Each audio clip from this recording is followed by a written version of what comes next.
Você já se perguntou por que Jesus disse que veio para cumprir a lei e os profetas, e não para aboli-los?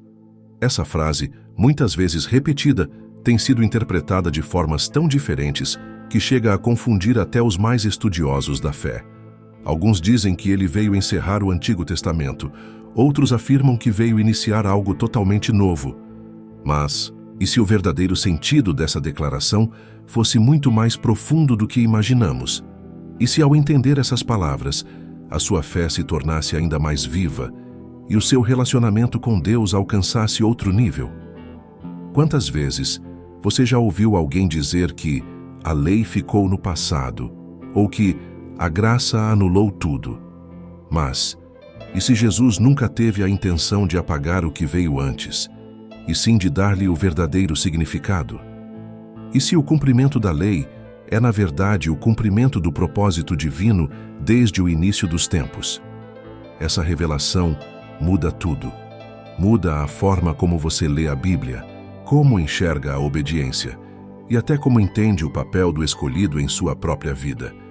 Você vai perceber que Jesus não veio para destruir nada, mas para revelar o plano perfeito de Deus.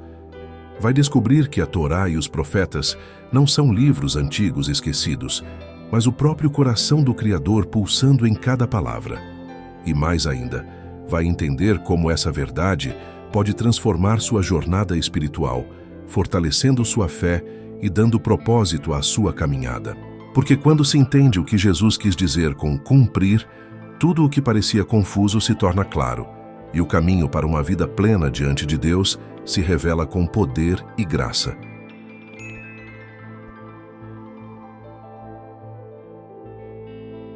Dá para sentir o peso e a profundidade dessas palavras, não é? Quando Jesus afirmou que não veio abolir, mas cumprir, ele estava dizendo muito mais do que parece à primeira vista. Cumprir aqui não é riscar da lista algo já feito, é levar ao sentido máximo, é preencher com plenitude o que estava incompleto. É como se dissesse: a história que Deus começou em Moisés, eu estou terminando em amor. Ele não veio apagar a Torá, veio acender sua luz dentro do coração humano. E quem entende isso, percebe que a fé não é sobre regras frias, mas sobre uma transformação viva. É um chamado para viver de modo que o amor de Deus se torne visível, como quem respira propósito. Pense bem, cumprir não é o contrário de obedecer, é o cumprimento da promessa. Quando Jesus viveu cada mandamento com verdade, ele mostrou o que significa ser totalmente alinhado ao coração do Pai. A lei falava sobre o que fazer. Ele mostrou como ser. E nesse ser, o escolhido revelou o próprio caráter de Deus em forma humana. Quem o segue, cumpre também, não por medo da punição, mas por amor à vida que brota da obediência sincera. Jesus, ao dizer não vim abolir, estava nos convidando a viver a lei como ele viveu, com compaixão, fé e plenitude. É nesse ponto que tudo se conecta com o que veio antes. A antiga história de Deus ganhando forma nova no Filho. A Torá e os profetas contam mais do que leis antigas, contam a narrativa de um Deus apaixonado pela humanidade, que sonha com um mundo justo, repleto de paz e beleza. Desde o início, a promessa era clara: criar uma comunidade que refletisse o caráter divino na terra. Israel foi chamado para essa missão, mas como qualquer povo, falhou em muitos momentos. Ainda assim, Deus não desistiu. E foi então que o escolhido entrou em cena, não apenas como um mestre, mas como a própria continuação da história. Ele não veio reescrever o enredo, veio revelar o desfecho perfeito, a reconciliação entre o céu e a terra. Jesus se colocou como o novo Moisés, o novo porta-voz da vontade divina, guiando a humanidade para o verdadeiro significado da justiça. Ele mostrou que o reino de Deus não é uma teoria distante, mas uma realidade que começa no coração, transformado pela fé. Quando alguém decide viver como ele viveu, amando, perdoando e servindo, a velha história da Torá se renova dentro dessa pessoa. É o cumprimento vivo da aliança eterna. O que antes era lei escrita em tábuas de pedra, agora se grava em corações.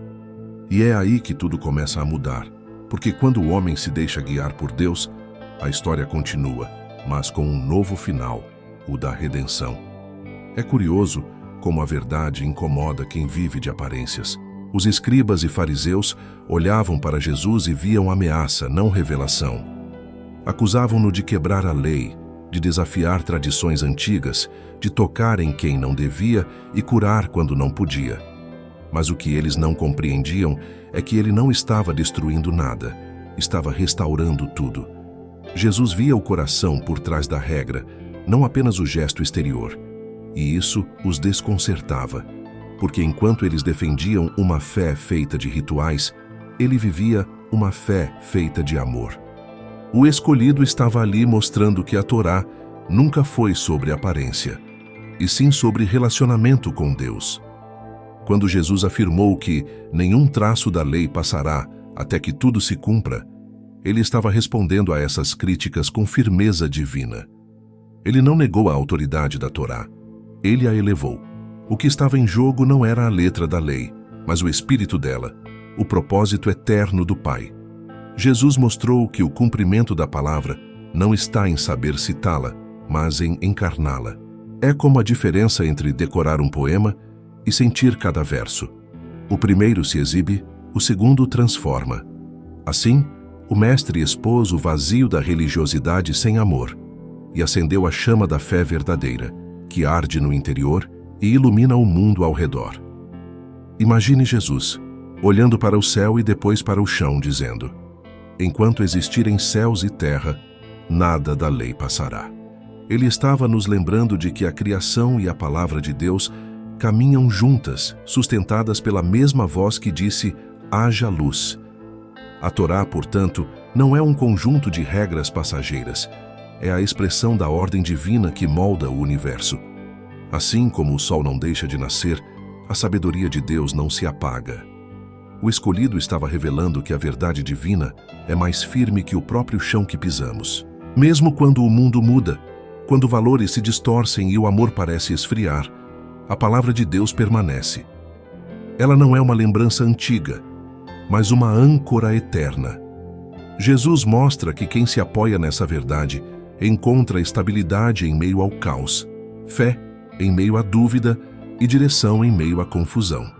A Torá, em sua essência, aponta para o coração de Deus, e o coração de Deus nunca muda. Enquanto houver céu sobre nossas cabeças e terra sob nossos pés, haverá promessa, propósito e graça sustentando todas as coisas. E é aí que começa o milagre da renovação. Há algo profundamente esperançoso nas palavras de Jesus sobre o fim do céu e da terra. Ele não falava de destruição, mas de renovação. É como se dissesse: tudo será transformado, mas nada será perdido. A criação geme, sim, mas geme em parto, não em morte. O escolhido via adiante um mundo restaurado, onde cada lágrima se tornaria semente de vida. Essa visão é poderosa porque mostra que Deus não abandona o que criou. Ele refaz, purifica e transforma até o que parecia impossível de consertar.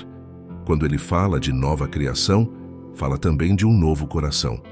Jesus veio para começar essa transformação em nós, não apenas no cosmos.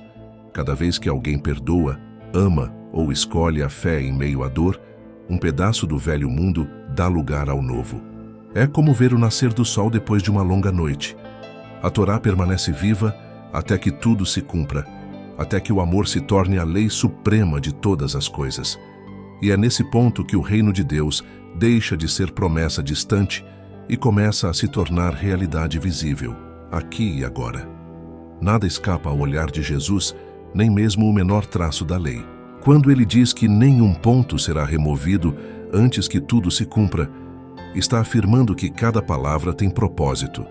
Cada detalhe carrega sabedoria divina. É como uma sinfonia. Até a nota mais sutil tem papel essencial na harmonia do conjunto. O problema é que muitos olham para a Torá e enxergam fardos quando deveriam ver direção.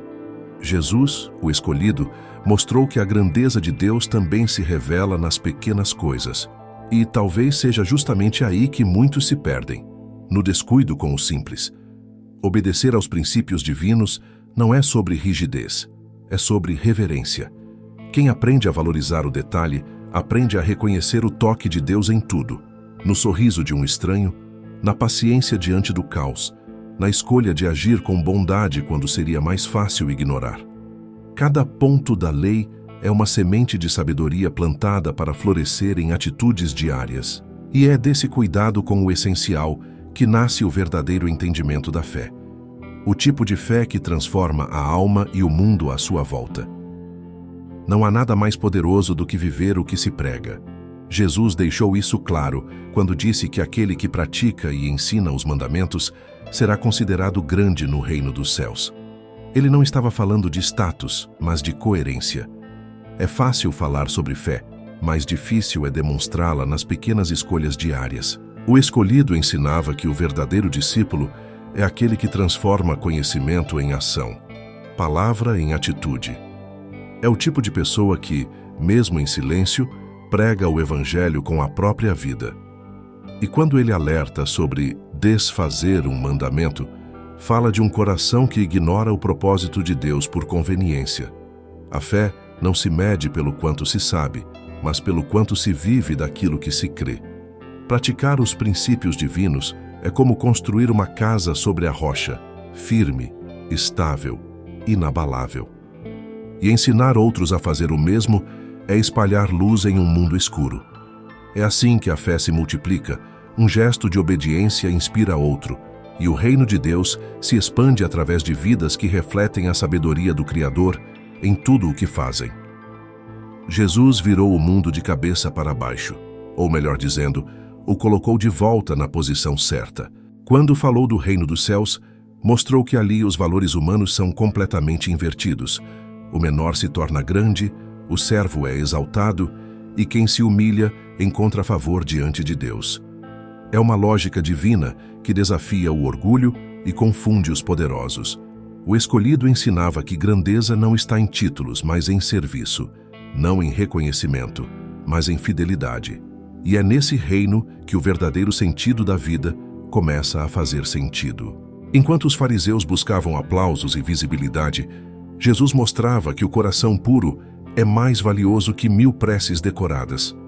Ele não veio criar uma nova elite espiritual, mas revelar que todos, do mais simples ao mais sábio, têm lugar à mesa de Deus.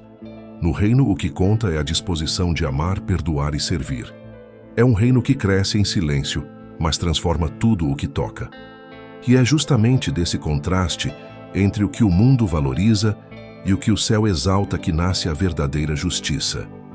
Aquela que vem de dentro, moldada pelo amor do Pai. Há algo profundamente desafiador nas palavras de Jesus quando ele diz que nossa justiça deve exceder a dos fariseus. Não se trata de fazer mais, mas de ser mais verdadeiro, mais íntegro, mais cheio de amor.